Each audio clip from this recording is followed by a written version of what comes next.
अभी हम लोग रामेश्वरम में वहाँ पहुँच चुके हैं जहाँ पे मर्यादा पुरुषोत्तम भगवान श्री राम का पद चिन्ह है और ये वही मंदिर है। आप देख सकते हैं इसके अंदर से रिकॉर्डिंग अलाउ नहीं है।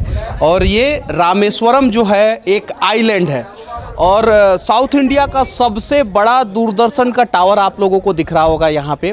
और ये चारों तरफ से समंदर से घिरा हुआ है, चारों तरफ से। ये जो पेड़ पौधे सामने दिख रहे हैं उसके बगल में समंदर है और चारों तरफ से समंदर से घिरा हुआ है। आगे हम लोग चलेंगे और आगे भी रामेश्वरम में क्या क्या जगह है देखने वाला और क्या क्या महत्व है उसका, उसके बारे में बताएंगे। यहाँ पे भगवान श्री राम आए थे, श्रीलंका पे चढ़ाई करने से पहले यहाँ पे विश्राम किए थे। और इस साइड श्रीलंका लगभग 25 किलोमीटर की दूरी पे है, लगभग अप्रॉक्सीमेट। आगे भी चलेंगे और कुछ और स्थलों को दिखाने का प्रयास करेंगे और बताएंगे कि वहाँ का क्या महत्व है। यहाँ पे कुछ पर्यटक भी आए हैं, आइए हम जानने का प्रयास करते हैं कि यहाँ पे वे लोग क्यों आए हैं। क्या नाम हुआ आपका? माता प्रसाद कौशल। और कहाँ से हैं आप? लखनऊ से। लखनऊ से हैं। और यहाँ पे क्यों आए हैं? दर्शन करने रामेश्वरम। दर्शन करने पूरे परिवार के साथ आए हैं? पूरे परिवार के साथ। अयोध्या गए हैं कि नहीं है? अयोध्या अभी नहीं गए। तो पूरे परिवार को लेके अयोध्या भी जाइए रामेश्वरम के बाद, वो भी जगह है दर्शन करने वाला। अच्छा, रामेश्वरम के बारे में क्या जानते हैं? यहाँ रामचंद्र भगवान के कथाएं सब हैं। यहाँ से श्रीलंका गए थे, किए थे। यहीं से भगवान श्री राम मर्यादा पुरुषोत्तम श्री राम बने थे और यहीं से श्रीलंका पे चढ़ाई करके रावण का अंत किए थे। धनुषकोडी और रामेश्वरम के बीच में ये जो मंदिर है, इसी मंदिर में रावण के भाई विभीषण का राज्याभिषेक हुआ था, इसी मंदिर में। और धनुषकोडी जो है वो सामने है और रामेश्वरम जो है वो पीछे है। सामने एक रास्ता आप लोगों को दिख रहा होगा, ये जो सामने जो रास्ता दिख रहा है ये डायरेक्ट यही कहा जाता है कि श्रीलंका तक डायरेक्ट यही रास्ता बना था।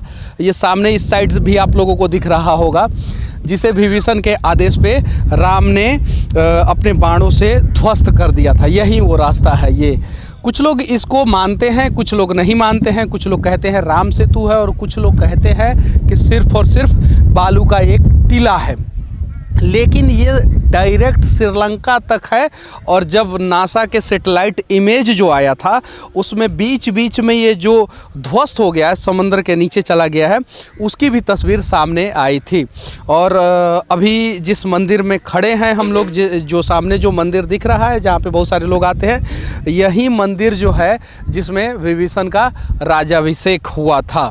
अभी हम लोग भारत का आखिरी छोर, धर्म और विज्ञान का प्रमुख केंद्र रामेश्वरम में है।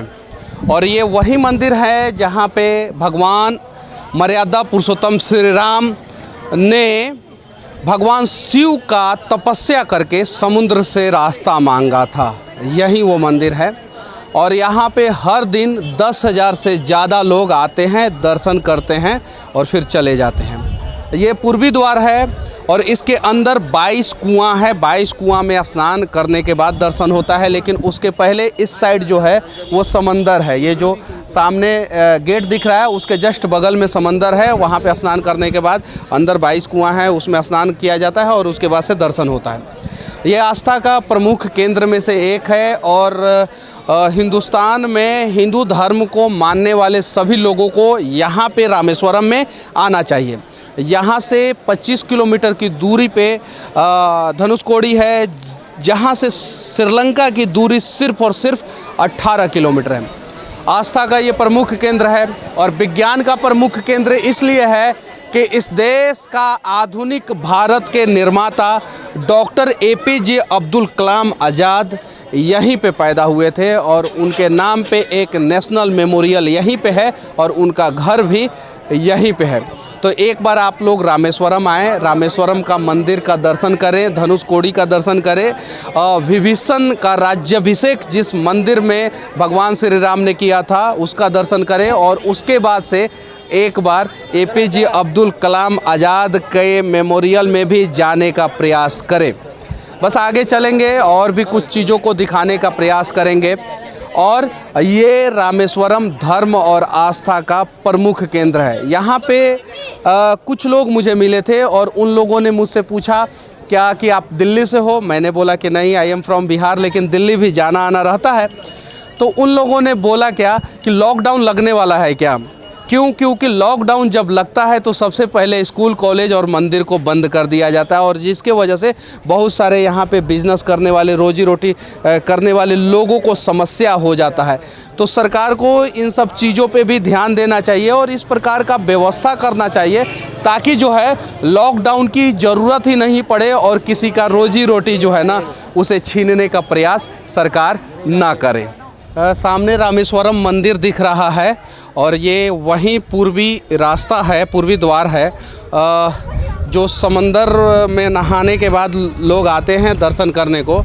और आप देख सकते हैं समंदर से सिर्फ और सिर्फ जो है 100 से 150 मीटर की दूरी पे रामेश्वरम मंदिर है और ये वही समंदर है जहाँ पे सबसे पहले नहाना पड़ता है। और यहाँ पे नहाने के बाद जो है मंदिर के अंदर जो है 22 कुंड है, उसके लिए टिकट लगता है। वो कुंड के लिए वहाँ पे जाइए, स्नान कीजिए और उसके बाद से मंदिर इतना भव्य है ना, अंदर बहुत बड़ा मंदिर है, बहुत विशाल मंदिर है। अनेकों देवी देवताओं का उसमें जो है मूर्ति है, तस्वीरें लगी हुई है, अनेकों जगहों पे दर्शन किया जाता है। और यहीं पे भगवान श्री राम, मर्यादा पुरुषोत्तम श्री राम बने थे यहीं पे। क्यों? क्योंकि उन्होंने यहीं पे पूजा किया था भगवान शिव का और उसके बाद से जो है यहीं से रास्ता बना था राम सेतु, और उसके बाद से श्रीलंका पे चढ़ाई हुआ था। और श्रीलंका पे चढ़ाई होने के बाद जो है रावण का विनाश करके भगवान श्री राम मर्यादा पुरुषोत्तम श्री राम कहलाए। और एक बार जो है इस देश के सभी लोगों को रामेश्वरम, कन्याकुमारी, त्रिवेंद्रपुरम, कश्मीर, गुजरात का कच्छ और अरुणाचल प्रदेश, इन सब जगहों पे जाना चाहिए। क्योंकि हम पूरा भारत देखेंगे तब हम पूरे भारत को समझ पाएंगे।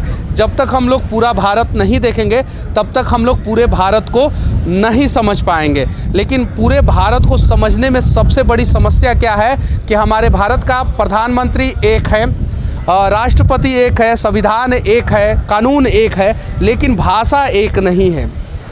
तो किसी भी एक भाषा को राष्ट्रीय भाषा का दर्जा दिया जाना चाहिए। यहाँ से मैं इसके लिए भी आवाज़ उठाता हूँ और तब जाके हम पूरे भारतीय जो है ना एक दूसरे के भावनाओं को समझ पाएंगे।